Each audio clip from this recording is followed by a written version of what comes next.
Hi students, Mrs. Hokinson here. Today we're going to learn about warm-ups and cool-downs and why they're important. We should always do a warm-up and a cool-down in every activity that we do. So warm-up obviously comes before, cool-down comes after.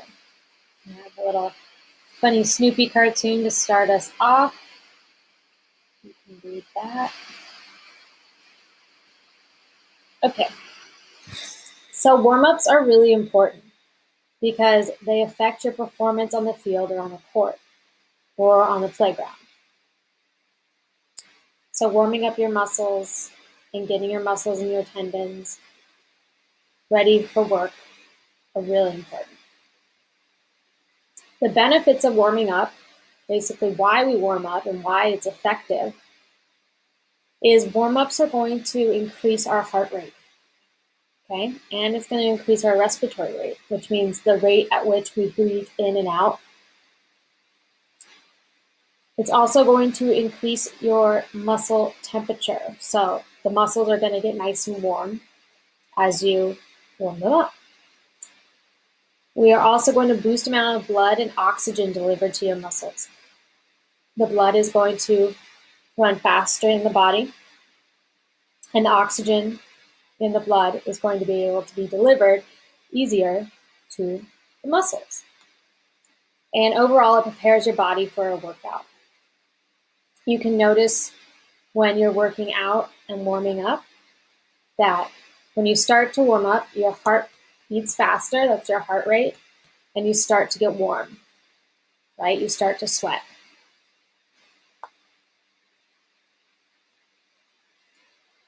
So how do we warm up? Okay, let's pause for a second, and I want y'all to do 15 jumping jacks with me, okay? Ready? Let's go. 1, 2, 3, 4, 5, 6, 7, 8, 9, 10, 11, 12, 13, 14. Awesome. You can continue standing for the rest of this video if you'd like, okay? Just get some movement break in here. So what kind of activity did we just do? Think about that for a second. It was a cardio movement, right? We're getting our heart rate up. We're working out our lungs. Cardio,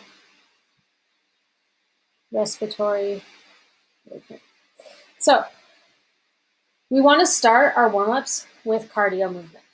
Why? Because it increases the heart rate, the body temp, and the blood movement to the muscles. Okay? So that's how we usually start our warm-up if we were at school with a jog around the field. Okay? It's easy. You can take it at your own pace, and it helps warm up your body. So the next part that we're going to do, so warm up, we should warm up with stretches, right? Well, not exactly.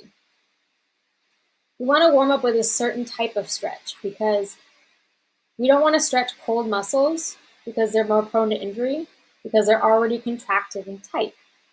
So if I'm sitting at my desk and I'm doing my work and then I stand up and I do my little flamingo stretch where I put my heel to my glutes, okay, I can feel my muscles really tight because it's not that warm, right? Because I've been sitting for a moment. So stretching a cold muscle like that is going to inhibit your movement when you're going into physical activity or sport, okay? So what do we do instead? What do we do to warm up instead? Bautista's doing it right here. Try and remember the term. I know we talked about it a little bit last year, okay? The term's called dynamic stretching. So instead of him twisting to one side and holding for a minute, 2 minutes, 30 seconds, and then twisting the other side and holding, he's using his movement to do a dynamic stretch, okay? And why do you think he would do that stretch? Well, the torso is really important in baseball, right? Especially in batting. So obviously he has his bat, he's ready to get up to bat. So when you're up to bat and you twist, a lot of the power from hitting a baseball or softball comes from your core, comes from your hips, comes from that twisting movement. So that's what he's preparing for there. Okay. So dynamic stretches. So we want to focus on flexibility. Now, flexibility is taking the joints through a whole range of motion. So if I do an arm stretch like this,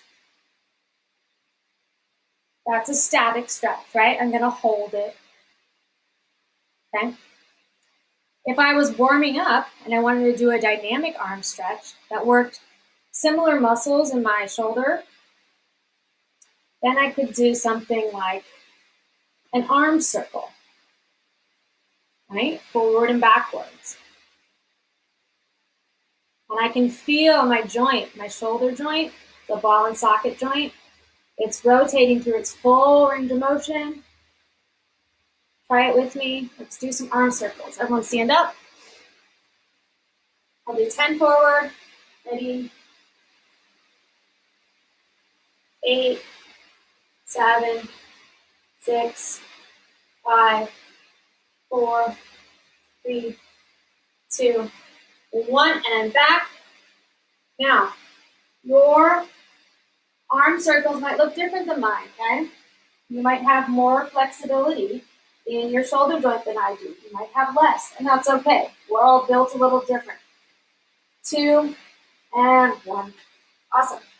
Okay. So, breathing is key. We all know that we need to breathe when we exercise, but breathing does 2 important things. It gets oxygen to your lungs, and you can physically see that as your chest rises when you breathe in. Okay? It also gets oxygen to your muscles. Your muscles need oxygen. So if I'm holding my breath and I'm doing a movement, my muscles are not going to work as well if I was breathing. That's why I'm always telling you to breathe during exercises. And sometimes we forget, and that's okay. But it does help our performance. Okay, what does the body need when working hard? So oxygen, we just talked about oxygen. Obviously the body needs oxygen to work hard when we do our workouts or our sports or activities. We also need proper fuel. You can see I put a picture of food. Food is our fuel, okay? Water is also a type of fuel, okay? Food being the most basic type of fuel that's going to help eliminate heat and eliminate waste. So when we get proper fuel, like a good meal, and we're properly breathing throughout our workouts, we're going to get rid of heat from the muscle, from the body, and we're going to get rid of waste that would normally get stored in the muscles if we didn't have proper fuel and oxygen. Okay? Okay, now on to our cool down. Woo. So,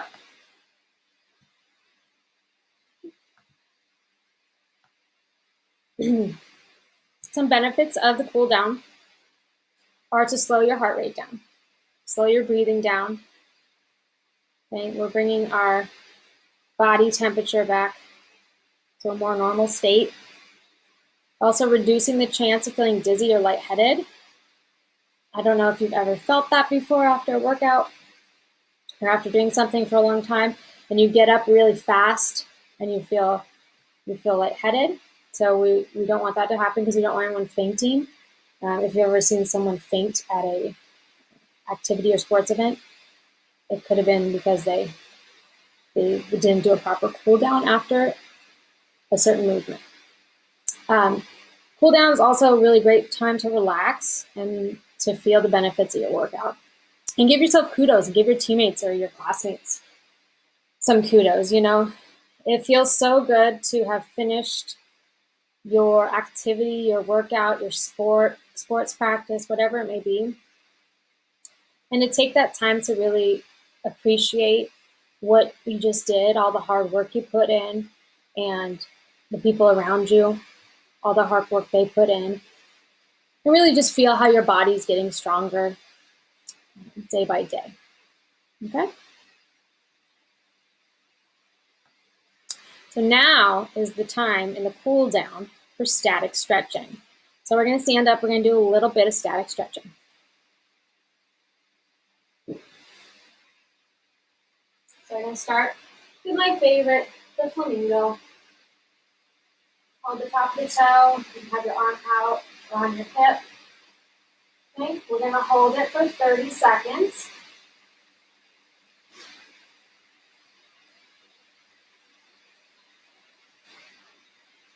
It's also a nice time if you're in a team or in a group activity.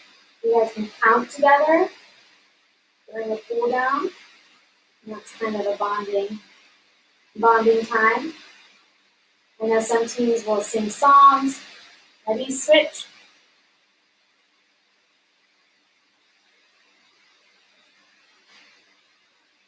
While they work out. While they cool down, excuse me.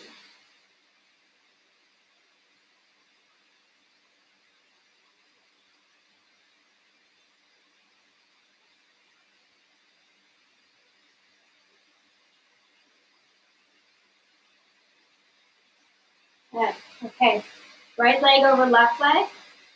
Reach up and touch your toes. We're going to go 30 seconds on this one. Okay. The stretches you do after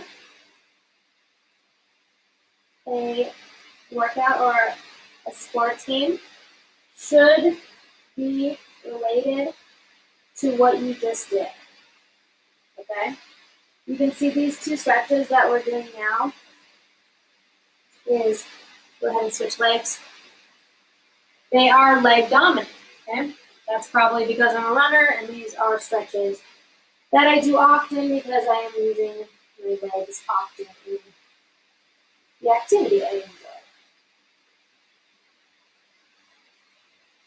So try to think about the activity you enjoy and what you would need to stretch in a cool down to make sure you're keeping up your flexibility. Okay. Alrighty, folks. That's the end. Okay, if you have any questions about this video, slideshow, anything we talked about today, please just email me. We can always meet on a one-on-one session via Zoom if you'd like to discuss any of your questions, and make sure you fill out all the questions in the Edpuzzle as the video goes along, okay? Okay. Thank you. Take care.